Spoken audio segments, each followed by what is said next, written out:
Well, thank you for staying with us on the AM show. It's time now for us to get into our big stories. And today we're hosting a gentleman. He's a businessman, a man of many things, and he's also tried a few times now to become president of this country without success. He leads the LPG, the Liberal Party of Ghana. And today he joins us for a conversation on matters of national scope, not just the politics, but also governance matters and everything in between that is happening. I'm talking about none other than Mr. Kofi Akpaloo. He joins us for this conversation. A very good morning to you, sir. Good morning, sir. Thank you for coming. Thanks for hosting me. You have a very colorful outfit this morning. Is it the weather or? It's a Friday wear. It's Friday wear. That's interesting. So it's been a while since we had a conversation. It's true. On this show. And today you show up. I just want to find out from you, the LPG, is it still alive? Yeah, we are more than alive. Is the LPG still alive? Yes, it is. I mean, others have started their campaigns. The MPP, of course, they are heading towards their primary, and we'll get into that. The NDC has already started, and they are. You want to rub shoulders with these guys, these parties, and I don't see a scintilla of action from the LPG. What is happening? Maybe you are not watching. I'm not on the ground, eh? Yeah, you are not watching because LPG is everywhere now. You find at least you see my poster. You see my poster. I have seen some of your mini billboards. Yes, all in many different places. Okay. All over the country. But is that your campaign strategy? Is that your campaign? Yeah, because you see, we are just a small party. We're trying to rub shoulders with the big guys, and that is another strategy that we can adapt by making sure at least somebody will be talking about it. You will see the poster and say, "What is this? Is the person alive or dead or something like that?" You know, they start it just strike conversation and people start talking about it. And those who are looking for a third force now begin to think that, if this guy is serious, we'll support him. So one way or the other, we are getting more people joining us on a daily basis. And we know we have our phone number at the bottom of it, and people are calling us, showing interest to be part and parcel of the party. So it's helping us. It's giving us the visibility. Because people are getting to know us, knowing that it's another party aside MPP and NDC. And LPG, to us, we are doing better than previous. You're doing better than previously. If you look at your electoral fortunes, they have been nothing to write home about. You have not been able to claw away. You've not shown a sign that you could be that third force. If you look at the number of votes you've garnered over time, the 2 or so elections you have been in, it's been a very poor showing. Now, people of Ghana are complaining badly. They are tired of the misrule, misgovernance, misleadership. And some of them feel outfits like yours are not living up to the billing in order in creating that third wheel for them. How do you respond to that? Because if you look at your electoral outcomes, they point to a certain grave narrative. Yeah, it's good that they have identified our weaknesses. And it means they have the strength to fill that laguna. So they should come on board, support the idea, and let's do it together. Because it's a political party. It's not a one-man business. So are you basically by this throwing an invitation to ordinary Ghanaians of goodwill to join your party? Exactly. We need everybody on board because we ourselves alone cannot do it. We need everybody. So your strength, when you complement with us, we'll be able to do a lot because we believe in synergy. You know, if we put our heads together, we can do great stuff. So we are inviting everybody this morning to join forces with the LPG. Let's work together. We initiated this beginning of last year, that all the smaller parties, we should all come together and form the kind of alliance to go into the 2024 elections. And it wasn't successful. So we decided to go Why do you think it wasn't successful? Yeah, because the players were not forthcoming. So which players? I'm talking about those who are leading the other political parties. So we couldn't materialize. So that's why we decided to go solo and then make sure we sell what we can to the people for them to buy into. So we need everybody on board. If you are a liberal person or somebody who believes that there is potential in this country, we should join forces with us. Let's work together and let's do it. Kweku Owusu is watching us from Manchester. Thank you so much for doing the watching, Kweku Owusu, all the way from Manchester in the United Kingdom. But while you call upon ordinary Ghanaians to join the LPG, the Liberal Party of Ghana, I'm sure they will also be asking the question, but what incentive are you giving me to be able to join your party? What is it? Is it a clear roadmap that you have that will turn our fortunes around? I'm sure many Ghanaians will also look at you and say, look, the NDC and the MPP, they have a certain machinery, huge, vast machinery, not just financial resources, a support base, and some credentials. Over the Fourth Republic, having won elections, gone in opposition, having won elections and gone into opposition. They have that. Your party doesn't have that. What are you using to convince ordinary Ghanaians that they should come on board and join the LPG? Are you getting... Yes, I'm sure many Ghanaians, like we usually say, 40% on any given day would likely fall for the NDC and for the MPP. What then happens to those in the middle? How do you convince them? What I'll tell them is that they should always believe in small beginnings. They should have that belief that something starting small like this, you look at it and see what role you can offer to make it bigger. Because, some people came together to form MPP. Some came together even though it was a ruling kind of party or something like that, and then they removed the P to make it NDC. So definitely people came together with that understanding that they can manage Ghana.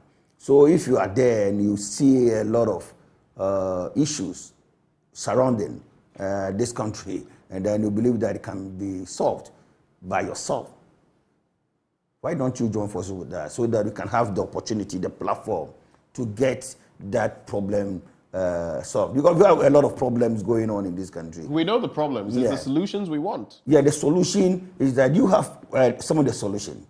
I have a bit of it. One person cannot have all.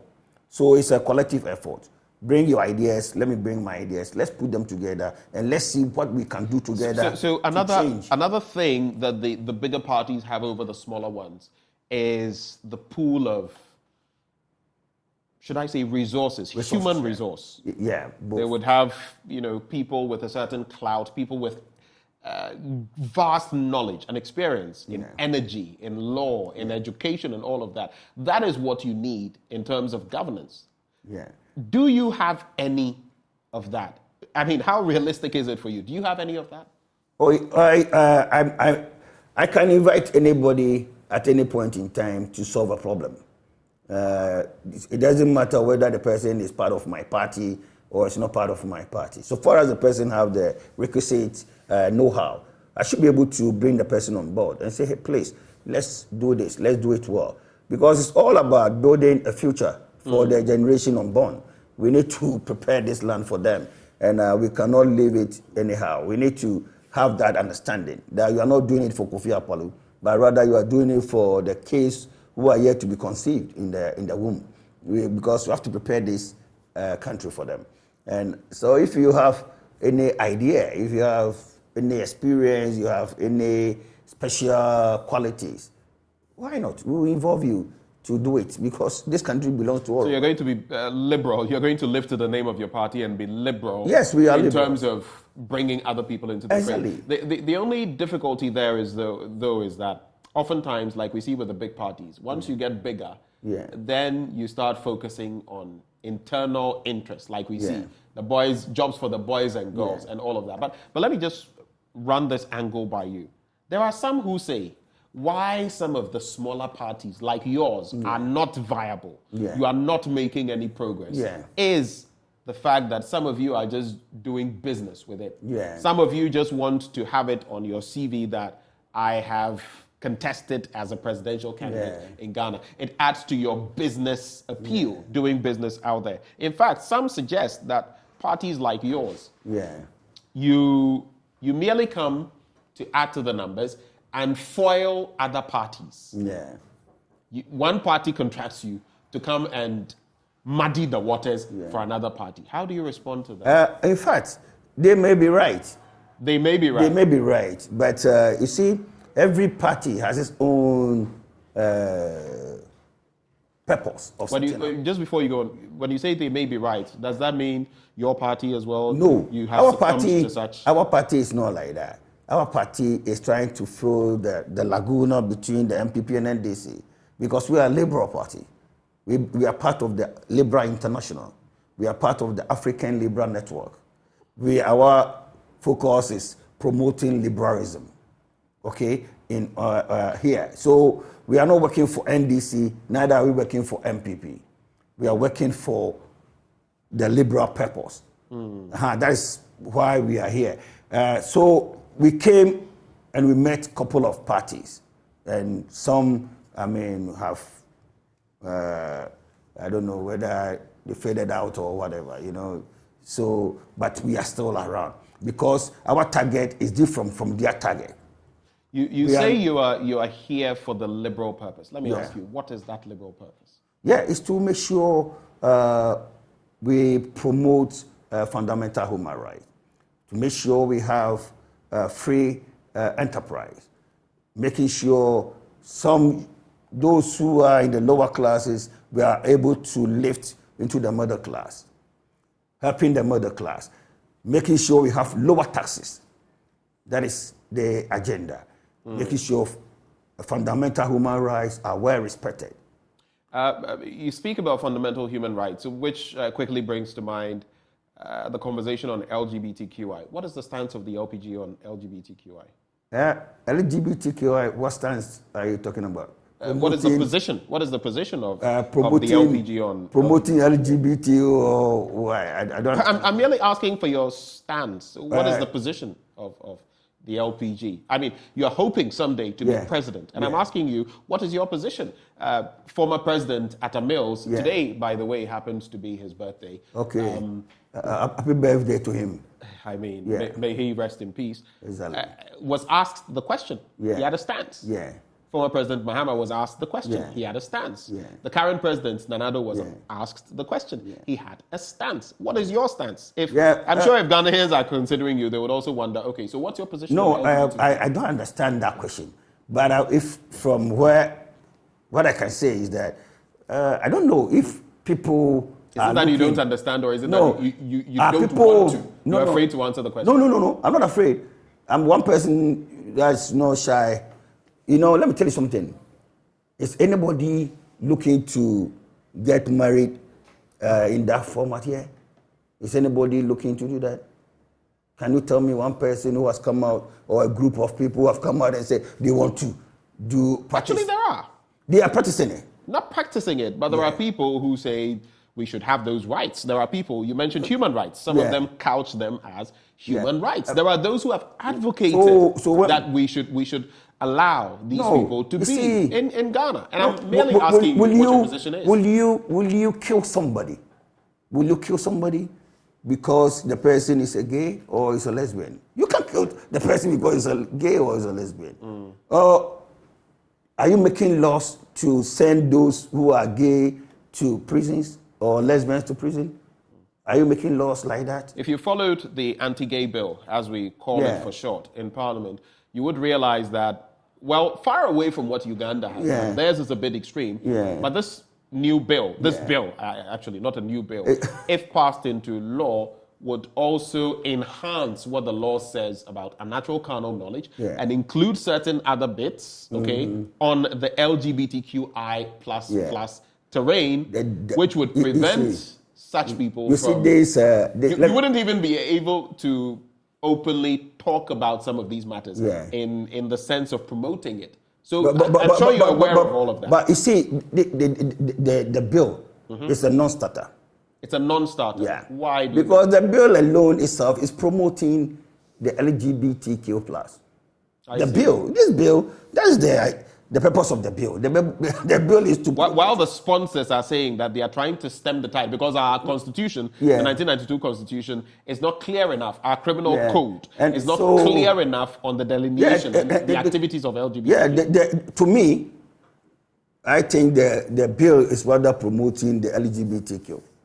I see. Yes, because looking at how long we've been talking about this, how many years we've been talking about this, okay? Every day we are getting people, we are creating that awareness for people to know what is LGBT. They start asking questions, okay? If somebody build a signboard somewhere, me, myself, I didn't see that signboard. And there's somebody who is saying that is coming out with a bill to fight against LGBTQ, will go and take a picture of the signboard. I know what you're referencing. Yes, and put it on the internet. What is he doing? He's rather promoting it. So you're saying Sam George and Roxanne Nelson, Dapia Mekpo and everything else, those who are sponsoring this bill, those who have pushed it, are merely wasting their time, and that this is an enterprise because the energy that they are using to promote it is too much. They're promoting it. Because people didn't even know the colors of the LGBTQ. They made us aware. We didn't know. I believe you yourself didn't know the colors of the LGBTQ. But because of this bill, you got to know. So who is promoting what? They are rather promoting it. And now they said even the bill, if they find you doing this kind of stuff, they will put you into jail. Is that correct?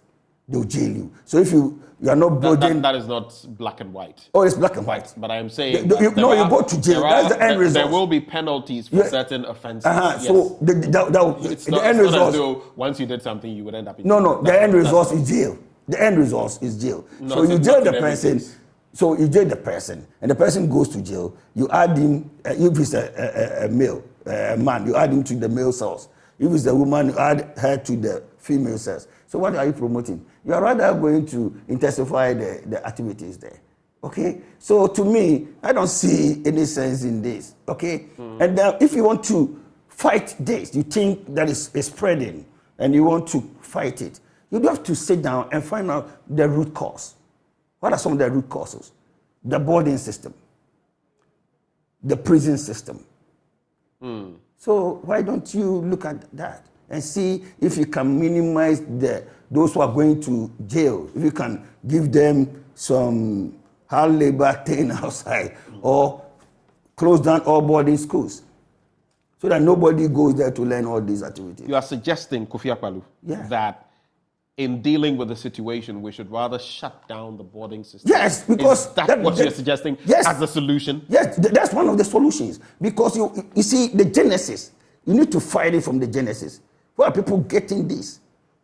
Where are they getting it? Some people will tell you they were born like this. Fantastic. I have interviewed someone who was born a man. Of course, he transitioned, so to speak. Yeah. He was born Maxwell, I think. Yeah. And later transitioned to Angel Maxine. Yeah. You know, and he says right from the bad as a child, he felt a bit different. Yeah. Okay. This may not have anything to do with, yes, he ended up, or she ended up in a boarding facility at a point, but this had happened long before. For such people who will tell you that I always had these tendencies and all of that, it wouldn't be on the back of a boarding system. It wouldn't be on the back of having been incarcerated or something of the sort. So would that be any real solution, targeting boarding system? Oh, yes, it will reduce it. I'm saying that's one of the solutions. It will reduce it because people get into the act when they go to boarding schools. So if you want to fight it, then reduce the boarding system. It will reduce new entrants, okay, into the activities. And then you have to also find jobs for the numerous young men and women out there who are not working and who can be lured into this act by somebody sponsoring the person. So find jobs for the people. Create jobs. We'll get to the economy shortly and the bit about jobs and what the LPG can do. But also because you've spoken about prison, our prison system. And of course, it's quite a situation there on what the prisoners have to survive on, Exactly. the numbers in there. But what do you make of the death penalty? It's come to the fore recently. We'll just quickly deal with that and go to the economy.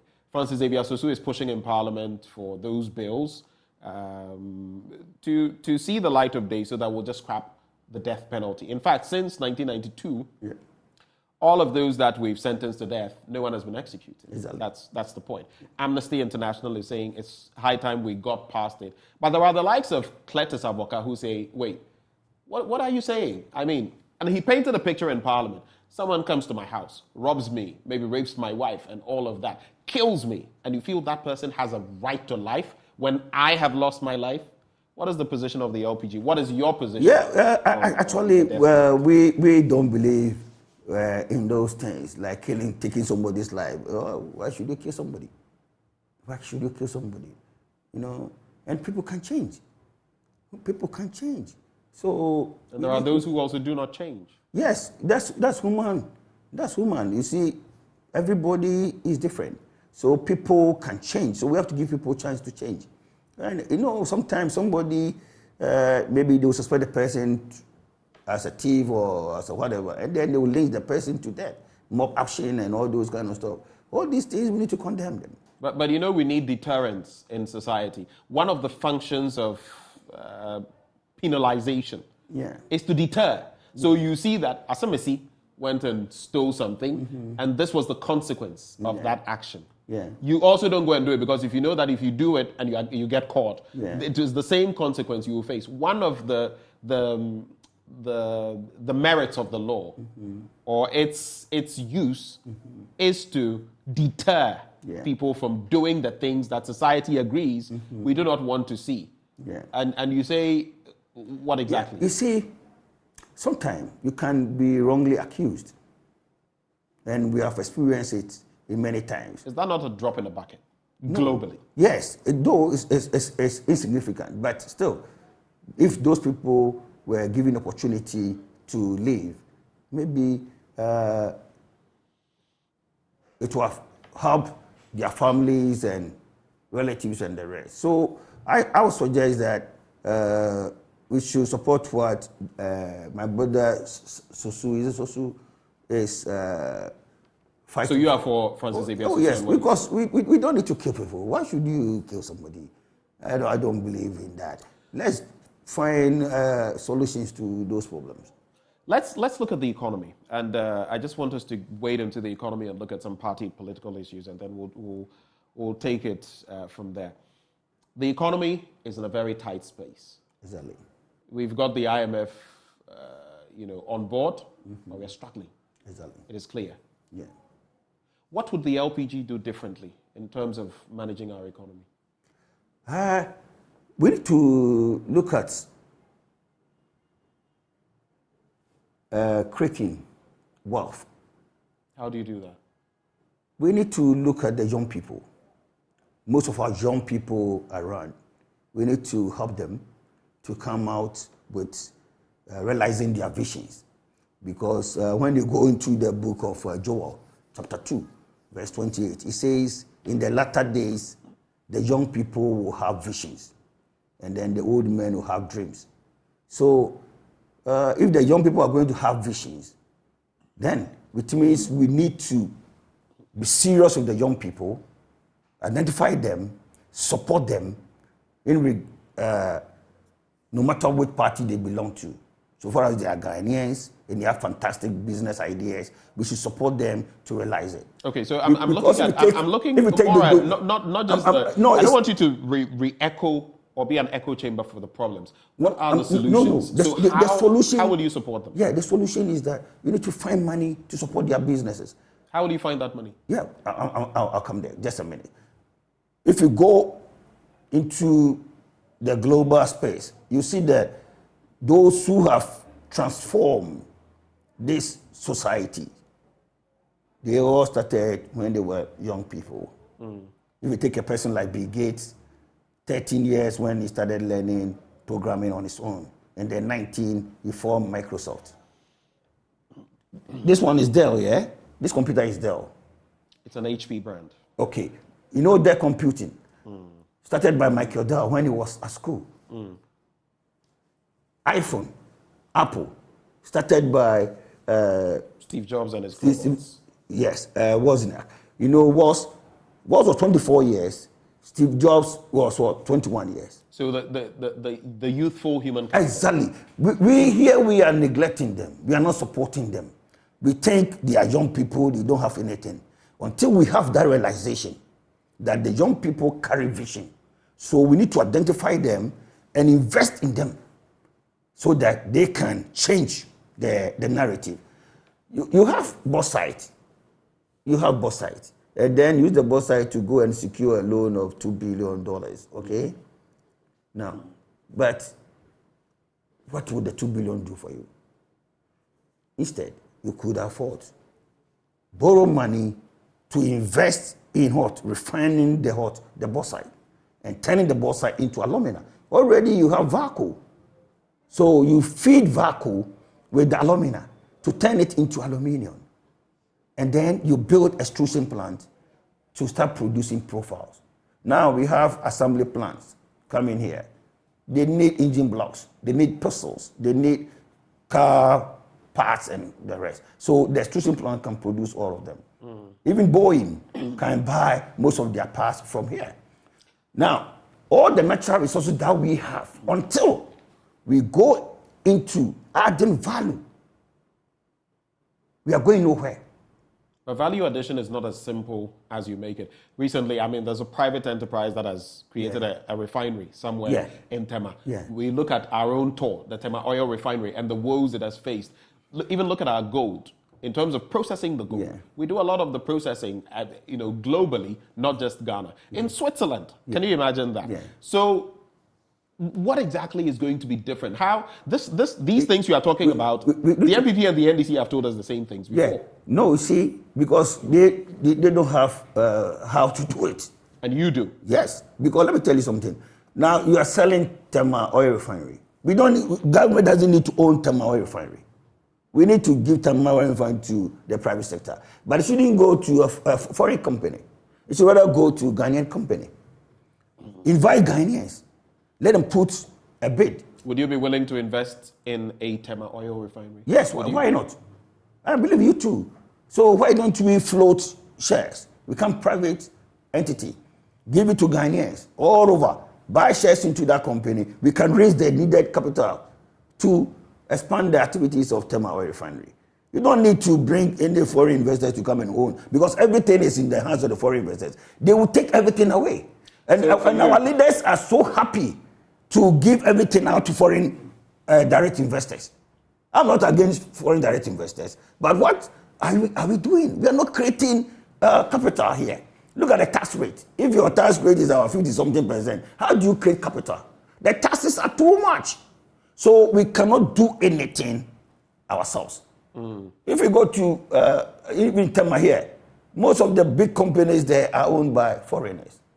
Everything is owned by foreigners. That is a problem that we have in this country. Yes, because we are not creating capital.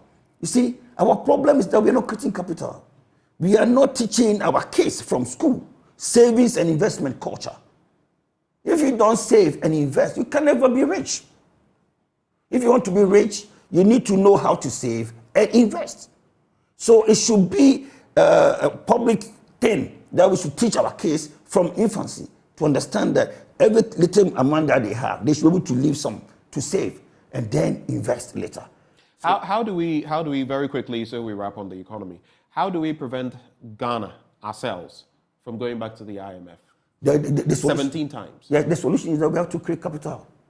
That's the only solution. Create capital. How about industrialization? You've spoken about the aluminium bit, but for example, we have lithium now. We may not have started exploiting it, but if you were in power and we had lithium to exploit, I mean, batteries for vehicles like you've mentioned, for our phones and the rest, what would be your thinking on the use of lithium? The use will be simple. Invite Ghanaians all over the world. Sell the idea to them. Ask them, put your resources together to raise the necessary capital and venture into it. So you form a company, you invite Ghanaians to buy shares in that company, and then they will invest. So you have a very business-focused approach. Yes, because that's the way to make money for your people. Because other than that, you invite foreign direct investors, they will take everything away. And you will get only 5%, and you think that's enough. No, we need to allow people, Ghanaians abroad, they are over 10 million. Ghanaians here, even if you ask 1 million Ghanaians to bring $1,000 together each, it's $1 billion. If you get 1 million Ghanaians to invest $1,000 each, it's $1 billion. So $1,000 now is around 12,000 cedis. How many Ghanaians can freely give that out? There are some Ghanaians who can invest $1 million. There are Ghanaians who can. So there are definitely. Fantastic. So when I'm just using like per item, that's per stock, $1,000. You see how many people who can. So if you're able to sell the idea to them, for them to understand the benefits associated with that investment. So are you suggesting our leaders are not thinking well enough? I won't use that word, but maybe they've not taken a proper look at that, because that's the way forward. Other than that, we always fall on the foreigners for them to invest, because the airlines are owned by the foreigners. The telecommunication owned by the foreigners. Everything is owned by the foreigners. So how do we create wealth? And then your emphasis is only on the taxes. So that's why every day they come out with a new tax. So come July the 25th, when the mid-year budget is read, you don't want to hear of any more taxes? No. I want to see the government reducing taxes. If the government is serious and you want to create wealth, this government is serious, you want to make more money, you should encourage the businesses to employ. What do you think about the e-levy, COVID-19 levy? COVID-19 levy? I think they should abolish all those things. Yeah. And the e-levy? Oh, the e-levy, I would suggest maybe they will make it like a first 10, like maybe 10 cedis for 1,000 cedis, up to 5,000 cedis, you pay 10 cedis, something of that sort. But the 1% on everything, to me, is too much. All right, the percentages. Before I take your very final comments, just the IGP and the leaked tape. You know, now Bugri Nabu has confirmed that there was this meeting in his house, and some things actually were said. What do you make of that situation? And what do you think about the Asin North Member of Parliament situation, James Jachikwason? Very quick thoughts on those. Oh, okay. On now the leaked tape. Yeah. To me, I don't see any serious. Why we should someone who is a COP supposedly is hatching a plot to remove the IGP on political grounds, because he's acting in a way that will be inimical to the MPP's fortunes. To me, you don't see any problem with that? None of them has any power to remove the IGP. So when you meet a coup plotter, you want to wait till the person does something before you realize it can be dangerous. No, but what about if you don't know the person is planning? But now we know. So what can you do? You can't do anything. I mean, if you look at Bugri Nabu, and then the other man. There's a COP supposedly involved there. They can't party people. They can't do anything. No. So we should take it for granted. It's like somebody sitting at the Apoteshi bar and be talking that kind of stuff. They can't do anything. You don't need to waste energy, because I think I read it that they gone in for the receptionist and then the PA of Bugri Nabu. Right. And I look at it, it's a waste of time. Maybe we call the BNI or the NIB. Maybe they don't have anything to do, so that's why they are trying to use it. You think the NIB has nothing to do, and that's why they are following up It's a fruitless exercise. It won't go anywhere. Jachikwason? Going to court. He's been re-elected, and now there's the court processes, and the minority saying every time he's in court will also go. Yes, congratulations to him for winning the Senate of election. But the thing is that the law must work. Yeah, because he lied under oath.